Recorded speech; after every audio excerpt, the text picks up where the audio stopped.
సుమన్ టీవీలో మీ business promotions కోసం ఈ కింది నెంబర్ను సంప్రదించగలరు.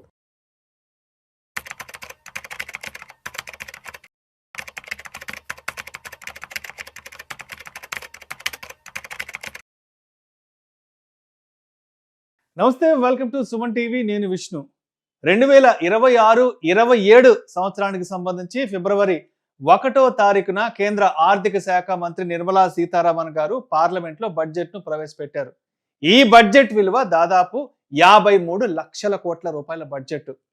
అయితే ఈ బడ్జెట్ భారతదేశంలో ఉన్నటువంటి 140 కోట్ల మంది జనాభాని వారి యొక్క ఆశల్ని ప్రతిబింబించే విధంగా ఈ బడ్జెట్ని తీసుకొస్తున్నామంటూ కూడా బడ్జెట్ ప్రారంభానికి ముందు నిర్మలా సీతారామన్ గారు ప్రస్తావించారు. అదేవిధంగా వరుసగా పార్లమెంట్లో 9వసారి బడ్జెట్ను ప్రవేశపెట్టిన మహిళా ఆర్థిక మంత్రిగా కూడా నిర్మలా సీతారామన్ గారు అరుదైన రికార్డును కూడా సొంతం చేసుకున్నారు. అయితే బడ్జెట్ రాబోతోంది అంటే దేశంలో ఉన్న ప్రతి ఒక్కరూ ఈ బడ్జెట్ నుంచి మనకు ఎటువంటి మేలు జరగబోతోంది, ఈ బడ్జెట్ నుంచి మనం ఏ విధంగా రిలీఫ్ పొందబోతున్నాం, ఈ బడ్జెట్ నుంచి మనకు ఎటువంటి బెనిఫిట్స్ ఉంటాయి ఏంటంటూ కూడా ప్రతి ఒక్కరూ ఆలోచిస్తుంటారు. అదేవిధంగా బడ్జెట్ వస్తుంది రాబోతోంది అంటే అరే ఇక్కడ నుంచి అంటే ఫిబ్రవరి 1వ తారీఖు తర్వాత నుంచి ఏ ధరల వస్తువులు పెరగబోతున్నాయి తగ్గబోతున్నాయి అంటూ కూడా ప్రతి ఒక్కరూ ఇటువంటి క్యాలిక్యులేషన్స్లో ఉంటారు. అయితే నిన్న ప్రవేశపెట్టినటువంటి 2026-27 ఆర్థిక సంవత్సరానికి సంబంధించిన బడ్జెట్కి సంబంధించి నిర్మలా సీతారామన్ గారు ఈ బడ్జెట్ తర్వాత నుంచి ఏ వస్తువుల ధరలు పెరుగుతాయి తగ్గుతాయి అంటూ కూడా ఒక లిస్ట్ని అయితే అనౌన్స్ చేశారు. ఆ లిస్ట్ ఏంటనేది ఒకసారి డీటెయిల్గా చూద్దాం. ముందు ధరలు తగ్గే ఆ లిస్ట్ ఏంటో చూద్దాము. క్యాన్సర్ డ్రగ్స్ అంట. సో భారతదేశంలో ప్రతి సంవత్సరం కొన్ని లక్షల మంది క్యాన్సర్ మరణాలకు గురి అవుతున్నారు. అదేవిధంగా క్యాన్సర్కి సంబంధించిన వైద్యం కూడా చాలా ఖర్చుతో కూడుకున్నది, ఖరీదుతో కూడుకున్నది కాబట్టి ప్రతి ఒక్కరూ కూడా తక్కువ ఖర్చుతో ఈ క్యాన్సర్ వైద్యాన్ని తీసుకోవాలన్న ఉద్దేశంతో కూడా క్యాన్సర్ డ్రగ్స్ ఏవైతే ఉన్నాయో ఆ క్యాన్సర్ డ్రగ్స్ని వాటి ధరలను కూడా భారీ స్థాయిలో తగ్గించడం జరిగింది. అండ్ అదేవిధంగా డయాబెటీస్ మందుల మీద కూడా ధరలు చాలా వరకు తగ్గించగలిగింది. భారతదేశంలో ఉన్న సగం మంది జనాభా డయాబెటీస్తో అంటే సగానికి పైగా ఆల్మోస్ట్ చాలా మంది డయాబెటీస్తో బాధపడుతున్నారు. కాబట్టి ఈ డయాబెటీస్కి సంబంధించిన ట్రీట్మెంట్స్ అంతా కూడా చాలా తక్కువ ఖర్చులో అందరూ పొందాలి అన్న ఉద్దేశంతో డయాబెటీస్ మందుల మీద కూడా బాగానే ధరలు తగ్గించడం జరిగింది. అదేవిధంగా స్మార్ట్ ఫోన్స్, ఈ రోజుల్లో ప్రతి ఒక్కరూ కూడా స్మార్ట్ ఫోన్స్ వినియోగం అనేది చాలా విరివిగా ఉపయోగిస్తున్నారు. కాబట్టి రాబోయే రోజుల్లో ప్రతి ఒక్కరూ డిజిటల్గా మంచి అవేర్నెస్ కలిగి ఉండాలి, టెక్నాలజీని ప్రతి ఒక్కరూ అందిపుచ్చుకోవాలి అన్న ఉద్దేశంతో స్మార్ట్ ఫోన్స్ను కూడా బాగానే ధరలు తగ్గించారు. అండ్ అదేవిధంగా ఈవీ బ్యాటరీస్, లిథియం బ్యాటరీస్ అటు కేంద్ర ప్రభుత్వం కూడా గత కొద్ది సంవత్సరాల నుంచి ఈ కాలుష్యాన్ని తగ్గించే విధంగా ఈ ఈవీ సెగ్మెంట్ని బాగా ప్రోత్సహిస్తుంది. కాబట్టి రేపటి రోజు ప్రతి ఒక్కరూ కూడా ఈవీ వాహనాలను కొనుక్కొని ఈవీ వాహనాలతో మనం ప్రయాణించాలంటే పొల్యూషన్ని తగ్గించాలి అన్న ఉద్దేశంతో రేపటి నుంచి ఈవీ వెహికల్స్ వాడకం పెరగాలి అన్న ఉద్దేశంతో కూడా ఈవీ బ్యాటరీస్ని అదేవిధంగా లిథియం బ్యాటరీస్ ధరలు కూడా తగ్గించడం జరిగింది.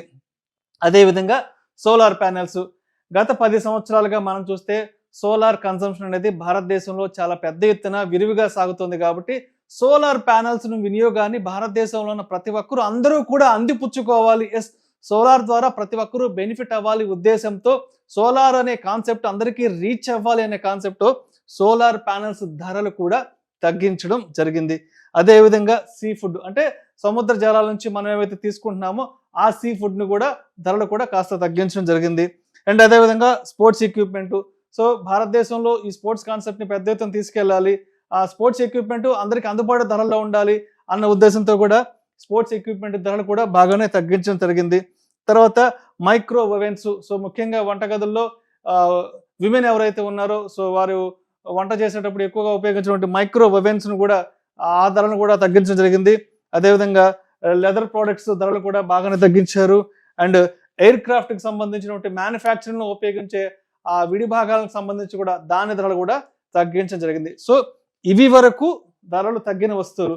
అంటే మరొకసారి చూద్దాం. క్యాన్సర్ డ్రగ్స్ తగ్గాయి, డయాబెటీస్ మందులు తగ్గాయి, స్మార్ట్ ఫోన్స్ ధరలు తగ్గాయి, ఈవీ బ్యాటరీస్ ధరలు తగ్గాయి, లిథియం బ్యాటరీస్ ధరలు తగ్గాయి, సోలార్ ప్యానెల్స్ ధరలు తగ్గాయి, సీ ఫుడ్ ధరలు తగ్గాయి, అదేవిధంగా sports equipment, micro ovens and leather products, air crafts విడి భాగాలు కూడా చాలా వరకు ధరలు తగ్గించడం జరిగింది. ఎస్, ఇక పెరిగిన ధరలేంటి అంటే ఏ ఉద్దేశంతో ఈ యొక్క ధరల్ని పెంచడం జరిగింది అన్న విషయానికి వస్తే మనం ముఖ్యంగా చూసినట్లయితే ఇక్కడ పెరిగిన ధరల గురించి చూస్తే విదేశీ మద్యం అంటే ఫారిన్ నుంచి మనం తెచ్చుకునే బ్రాండెడ్ ఆల్కహాల్ ఏదైతే ఉందో ఆ యొక్క మద్యం ధరలు కూడా విపరీతంగా పెంచారు. అంటే ఏం లేదు, ఇక్కడ కాన్సెప్ట్ ఏంటంటే ఎందుకు ప్రత్యేకంగా ఈ వస్తువుల ధరలు పెరిగాయంటే ఇవి ఏవైతే ఉన్నాయో మనకి అనారోగ్యం కలిగించే వస్తువులు కాబట్టి మనకి అనారోగ్యం కలిగించే వస్తువుల ధరల్ని మనం పెంచడం వల్ల వాటి కన్జంప్షన్ పబ్లిక్ లో తగ్గుతుంది అని ఒక కాన్సెప్ట్ తో కూడా ఈ ఫారిన్ బ్రాండెడ్ ఆల్కహాల్ అయితే ఉందో మన విదేశాల నుంచి తెచ్చుకునే ఫారిన్ బ్రాండెడ్ ఆల్కహాల్ ఏదైతే ఉందో వాటి ధరలను కూడా పెంచడం జరిగింది. అండ్ అదేవిధంగా లగ్జరీ వాచెస్, ఖరీదైన వాచెస్ ఏవైతే ఉన్నాయో వాటి ధరలను కూడా పెంచడం జరిగింది. అండ్ అదేవిధంగా పొగాకు ఉత్పత్తులు చూస్తున్నాం, పొగాకుని ఎక్కువగా కన్జంప్షన్ చేయడం వల్ల క్యాన్సర్ వంటి భయంకరమైన ప్రమాదకరమైన జబ్బులు బారిన పడుతున్నారు. ఎంతో మంది చాలా మంది చికిత్స చేయించుకోలేక అనారోగ్యం పాలై వాళ్ళ కుటుంబాలని రోడ్డు పాలు చేసుకుంటున్నారు. కాబట్టి ఎస్, ఇటువంటి పొగాకు ఉత్పత్తుల ధరలు పెంచడం వల్ల పబ్లిక్ వాటిని కన్సంప్షన్ చేయడంలో కొంత వెనకాడుతారు. అంటే ఎక్కువ ఖర్చు పెట్టి వాటిని కొనలేరు కాబట్టి ఎస్, ఆ విధంగా అయినా సరే ఈ పొగాకు ఉత్పత్తుల్ని కాస్త తగ్గించి వాడతారనే ఉద్దేశంతో ఈ పొగాకు ఉత్పత్తుల ధరలు కూడా పెంచడం జరిగింది. అదేవిధంగా సిగరెట్ల ధరలు కూడా బాగానే పెంచారు. ఇది మాత్రం ధూమపాన ప్రియులకి కాస్త గడ్డు కాలమే చెప్పాలి, కొంత బ్యాడ్ న్యూస్ అనే చెప్పాలి. సో సిగరెట్లు తాగడం వల్ల కూడా విపరీతంగా మనం అనారోగ్యం పాలవుతున్నాము, క్యాన్సర్ వంటి భయంకరమైన ప్రమాదకర వ్యాధులకు గురి అవుతున్నాం. కాబట్టి సో ఈ సిగరెట్ల వాడకాన్ని కూడా బాగానే తగ్గించాలి అన్న ఉద్దేశంతో, ప్రజల యొక్క ఆరోగ్యాన్ని మెరుగుపరచాలి అన్న ఉద్దేశంతో ఈ సిగరెట్ల ధరలు కూడా పెంచడం జరిగింది. అంటే ధరలు పెంచడం వల్ల పబ్లిక్ను వాటిని కొనడానికి కాస్త వెనుకడతారు, కొంత ఆ యొక్క వస్తువుల కన్జంప్షన్ తగ్గుతుందన్న ఉద్దేశంతో ఈ యొక్క సిగరెట్ల ధరలు కూడా పెంచడం జరిగింది. అండ్ అదేవిధంగా పాన్ మసాలా ధరలు కూడా పెంచారు. ఎందుకంటే ఈ పాన్ మసాలా కానివ్వండి, సిగరెట్లు కానివ్వండి, తర్వాత ఈ పొగాకు ఉత్పత్తులు ఇవన్నీ కూడా మనిషి అనారోగ్యాన్ని నాశనం చేసే వస్తువులు. ఎస్, వీటి కారణంగా ప్రతి సంవత్సరం భారతదేశంలో కొన్ని లక్షల మంది క్యాన్సర్ వంటి భయంకరమైన అనారోగ్యానికి గురవుతున్నారు. చాలా మంది ఈ థ్రోట్ క్యాన్సర్కి గురి అవుతున్నారు.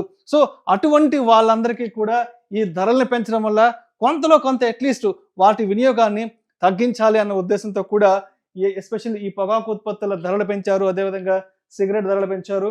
అండ్ పాన్ మసాలా ధరలు కూడా పెంచడం జరిగింది. సో ఇది ఈ బడ్జెట్ తర్వాత నుంచి మనకు ధరలు తగ్గే వస్తువులు ఇవి అండ్ ధరలు పెరిగే వస్తువులు ఇవి. Thank you so much.